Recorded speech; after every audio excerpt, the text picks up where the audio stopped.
Hi, I'm Eric Gibaud, ericgibaud.com, and today we're going to speak about 5 things many people forget about when they actually buy their first or second camera. And this is about spending money on some things you actually need. And this extra money, if you have not planned it, that could be a problem. So let's speak about it. Let's start. The first point is going to be really obvious for you. Normally, unless you do film photography and you don't actually use anything and just paper. I mean, you send it for after development, you print your pictures. Otherwise, you will need a computer or something similar. So the first point is obviously this: a computer or similar.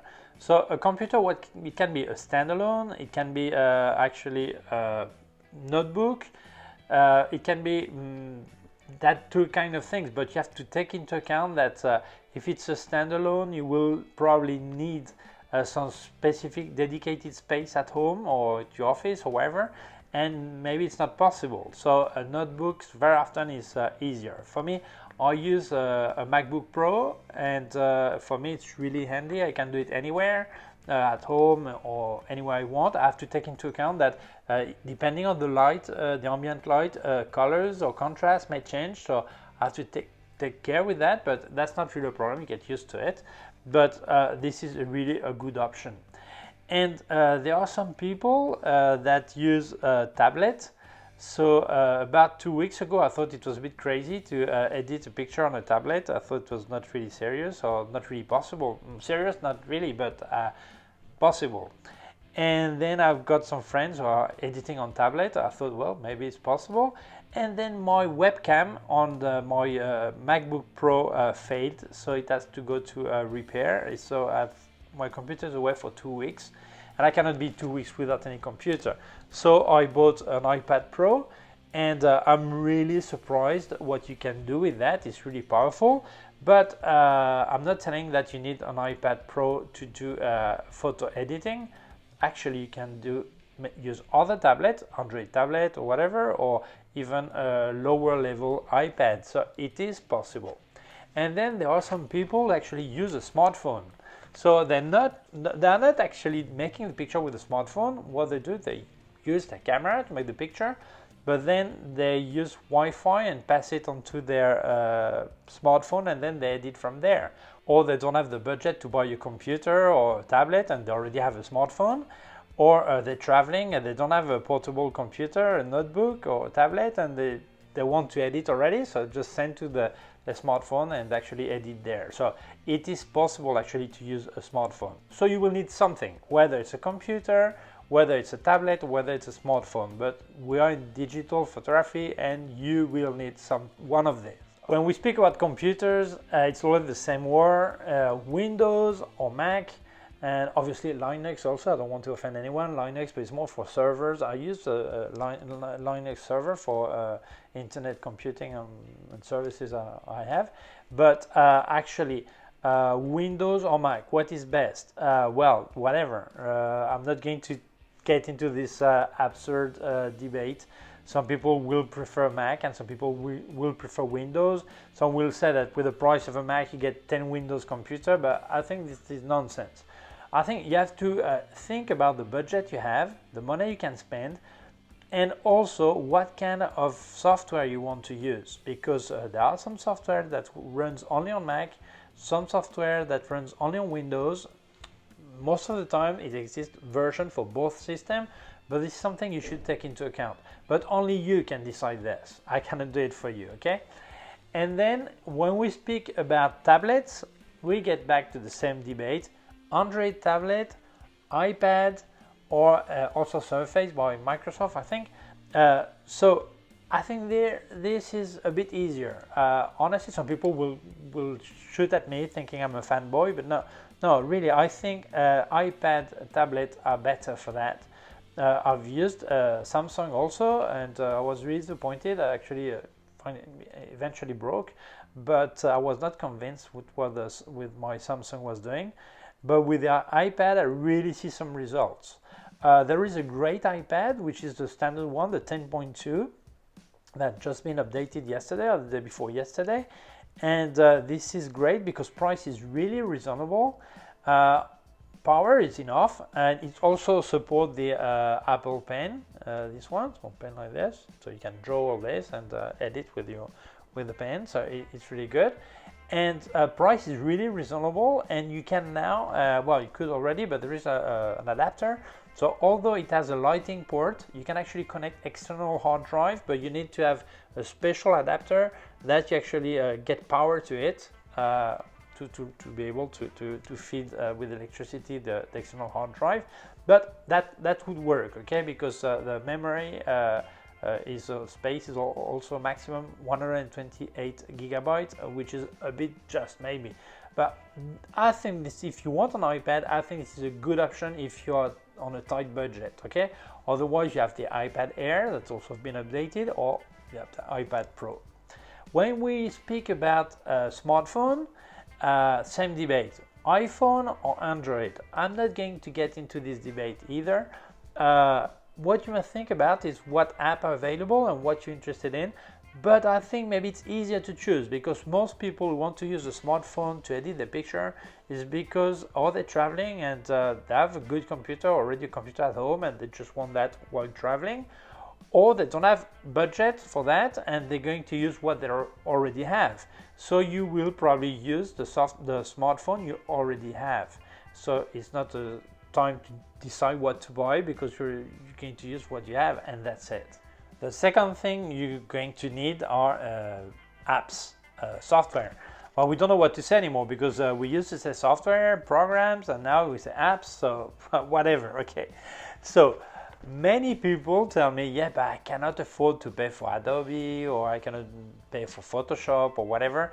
First of all, don't forget that the maker of your camera almost always, I think always, they have their own software. But before they used to put a CD in the box, but they don't put CD anymore. You need to go to the maker of the camera website, and then very often you have to register the camera, and then you can download their software. So normally they're not really really advanced software, but you can still develop a RAW file properly. And although you don't have all the fancy things of commercial software, it will do, okay? It will be okay if you're on a tight budget. And they have also things to organize pictures, all this. So don't forget it. If you cannot afford this Adobe Suite or whatever or similar, there is this free option. Then I realized that some people, they don't have really clear the difference between software, because they tell me, what's better, Lightroom or Photoshop? This is not the same thing. One is to develop raw files with some possibility of retouching picture, and the other one is to retouch picture with possibility of developing a raw file. Lightroom is really thought for developing raw files, and Photoshop has the same raw engine, Camera Raw, to develop a raw file. But it's not as practical. If you have many pictures to develop, it doesn't work as well. So it's really different. So it's not either one is complementary. One helps the other one, and vice versa. But you may need also just Photoshop if you just do one picture at a time and you develop the raw and then work it on Photoshop. Or you may need just Lightroom if you don't want to do photo retouching anyway. Okay. Then there are other options, not just Adobe. Raw files you can develop with Phase 1, with a Capture One by Phase 1, which is, I've been using it for many years, but I don't use it anymore because I'm paying for the Adobe suite, and I don't want to pay extra for the Capture One. So for what I do, Lightroom is fine. But Capture One is considered among the best, maybe the best raw developer. So it's an option. And also, if you're on a tight budget, maybe you don't want this because it's too expensive. You have other like Luminar or Affinity Photo, or there is one called Photo Filter used by many French people. I don't know if it's French, whatever. I've seen it in several languages, but many people use that. So on your computer, you have several options. I know that some people say, yeah, but you can get an illegal copy of Photoshop and you don't have to pay for anything. I recommend not to use illegal software for 3 reasons. First of all, you may find you, but this is really really unlikely, okay? And second, if you want people to respect your pictures, you must respect others' work. I don't know if there's big companies or whatever, but still, it's a work of some engineers, you should respect it. But the most important reason is that if you have an illegal copy of Photoshop or Lightroom or Capture One, it's very likely that one day it will stop working. Why? Because although you put some system that it doesn't check on the internet or this, at least once in your life it will happen, it will lock up. And just that day, you needed to deliver your pictures to someone, whether it was free or whether it was getting your money or whatever. And that day is going to be a big problem because you will not have time to learn a new software. Maybe you will not be able to afford a legal copy of this software. So that will be a problem. So don't use illegal software. Just use the software you can afford, and that's it. If you can just work with free software, use free software. If you can use cheap software, use it, and then you can have the top legal software, that's fine, but don't use illegal software because one day you'll get in trouble. So I was actually speaking about computer, but now if we speak about apps on tablet and smartphone, there are also many apps. Adobe, when you pay for the Adobe suite, you get everything for your computer, but also the version on your smartphone or on your tablet. So there is a Photoshop version for iPad, for example. It's a bit different. You don't have all the fancy things like Liquify, you don't have it, but there is a Photoshop fix that has the Liquify, for example, if you want to use it. And there is the Adobe Lightroom and many things. You also have the Affinity Photo. You have a version for iPad. So there are many possibilities. Darkroom to develop a RAW file, Snapseed. So there are many apps. So don't worry. There are apps for every budget. Don't worry about this. So choose the software you can afford and you feel it will be better for you. Ask around you. This video is just a bit of a kind of guide, not an in-depth decision on what's best or what's most affordable, okay? Something else you're going to need from day one, and many people forget about this. You need storage space for your photo. So very often people say, well, I have it on my computer. Yeah, but if there's any problem with the computer, or when you are editing the picture, you actually delete the original file and then forget about the picture, you don't have it anymore. So you need some external or some ways of backing up your pictures. Normally I don't work with any picture on my computer. I always use external drives. Why? I use this, okay? This is a standard drive, this is not an SSD because I don't need these solid state drives. They're good, but I don't need it. So I've got several of these. And I always use them 2 by 2. Download the picture on this, make a copy on the other one, and the other one is away, okay? When you can afford to have 3, the third one, don't keep it at your house. Keep it at another place.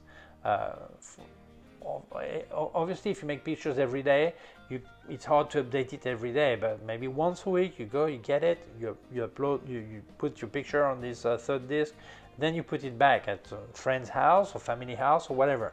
Especially if these are really important pictures, okay, you cannot afford to lose, okay, so make a third copy. And you can also make a copy on the cloud. Could be iCloud, can be Dropbox, it can be Google Pictures or whatever, doesn't matter. But this is also another option, but that may be expensive because maybe you make many pictures and the space from a certain amount, they start to charge and maybe it's not worth it for you. But don't forget, you need to have at least 2 copies of your pictures. Otherwise, one day you will have a serious disaster. And that costs money, but you need it. I've used also this internal hard drive that you actually, they're like a typical computer hard drive, but you have to plug them to the socket on the wall to get power on this, so they're not practical at all. So this is more expensive, but this is a lot more practical. Many people, when they buy the camera, they know they will need a memory card, but they don't realize how much it costs. There are some really cheap ones, obviously, but they normally hear that they need a class 10 card. Yeah, most of them are class 10. But it's not just that. You need the transfer rate is really important. So for example, I use 90 megabits transfer rate because what I do, it's okay. But it's not the same thing if you have to transfer 8 million pixel photo than a 50 million pixel photo, because the size is really different. It will take longer to write, so you need a faster card, okay? Or it's not the same thing if you do a video 4K than video full HD.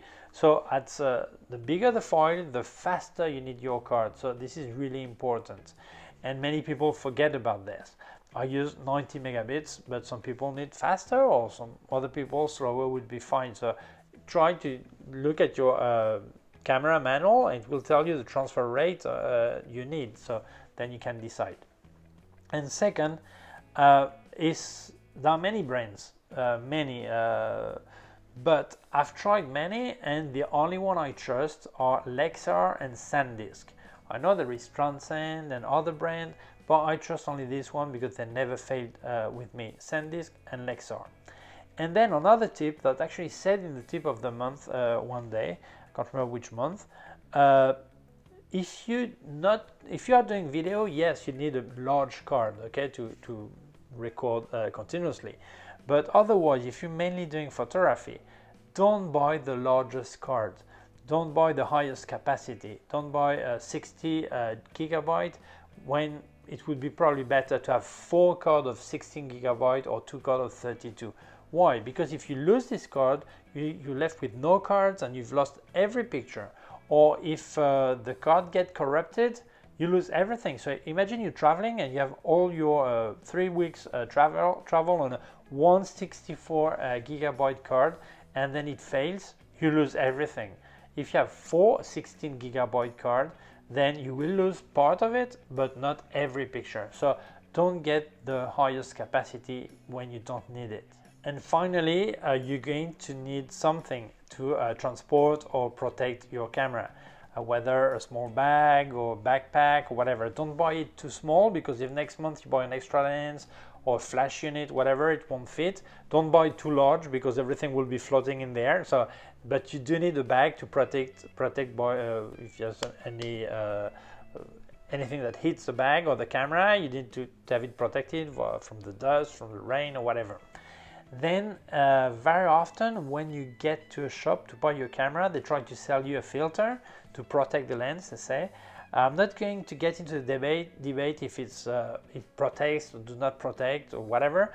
I am in favor of filters, but I am against bad filters, because if you use a bad filter, bad quality filter, then it will affect the optical quality.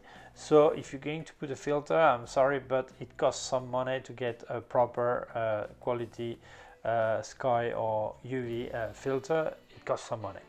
And then you can also get a protection for your screen. This same as you use on a smartphone. So if there's any thing that hits the LCD screen, it won't break. It will break the protection probably, but it's cheaper than changing the screen. So these are the minimum I think you need to protect and transport your camera.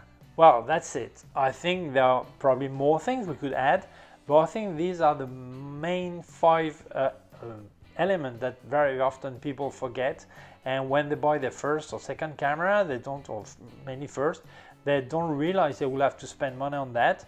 And very often it's a bad surprise for them. So I think it's important to tell it. Don't get sad if you cannot afford all of it. Maybe you can find some solution. Someone lends you part of it, or you wait a bit more to get everything. But these are things you will need anyway, okay? So I hope you like this video. If you feel it may help other people, please share it on social networks. If you have not done yet, please subscribe to my YouTube channel. There is a small button down here and also a small bell. If you click on the bell, you get notified when I upload a new video. My website, erichgibaud.com. If you have any question, you can leave a comment below. And also I put some links of my gear on Amazon, also links to other parts of my YouTube channel. Please take care of yourself and see you soon. Bye.